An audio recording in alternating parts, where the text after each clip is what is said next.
Hi guys! Today we're going to discuss what is passive voice. Passive voice is a form of verb in which a subject undergoes the action of a verb. For an example, they were killed by a penguin. In contrast, an active verb would sound like a penguin killed him. Passive voice is usually shown by certain words such as cause, where, had, been, will, begin to, actually, might, can, could, and was. In a general sense, you do not want to use passive voice in your work. Occasionally, it is okay to use it in certain dialogue or if there's no other way to describe that event. But in general, you probably want about 95% of your novel to be written in active voice, with only 5% of it in passive. Luckily though, if you do have a problem and often write in passive voice, I'm one of those writers, it happens to me all of the time, it is quite an easy thing to fix. All you really need to do is take out one of those passive words and the sentence will become active.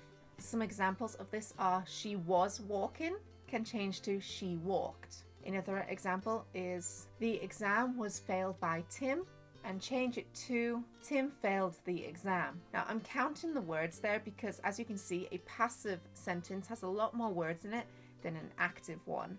This is one of the reasons that passive pulls the reader away from your book, whereas active allows it to flow freely and therefore keeps the reader sucked in. There is one pro to using the passive voice, and that is that it can make your work sound artsy. So if you're trying to write in a Pride and Prejudice style, passive voice is probably a very useful technique for you. However, a lot of books which are selling in the modern day don't tend to lend themselves towards this category. There are 4 cons to the passive voice. 1 is that it pulls the reader away from your work. 2, it sounds less urgent. When you have a passive voice, it sounds like the character doesn't really need to get there, or it's not a major thing that they have to accomplish. 3, it distances the reader. This is pretty much the same as 1, which is where it pulls the reader away, but it just sends them further away from your character, as if they are just watching what your character's doing rather than being involved in the whole emotion of the scene. And 4, it makes the sentences longer, as you saw when I counted out the words in my examples.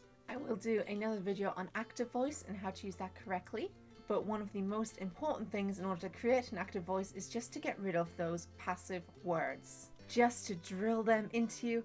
Passive words are things like cause, where, had, been, will, begin to, actually, might, can, and could. If you find these words in your novel, it is passive voice and it will pull the reader out of your work. Just get rid of them. As we saw in my examples, you can take the word out and the sentence will make complete sense, be shorter, and keep your reader more involved. And thank you guys for watching. I hope you found that video useful. If you like what you see, please subscribe to my channel. If you'd like to see as soon as I upload, click that little bell down below. You can also follow me on Twitter, Facebook, Instagram, or Tumblr. I post general bookish pictures as well as my writing tips on there. You can also see some of my short stories on my website. The link is below this video. And thanks for watching, guys. Bye!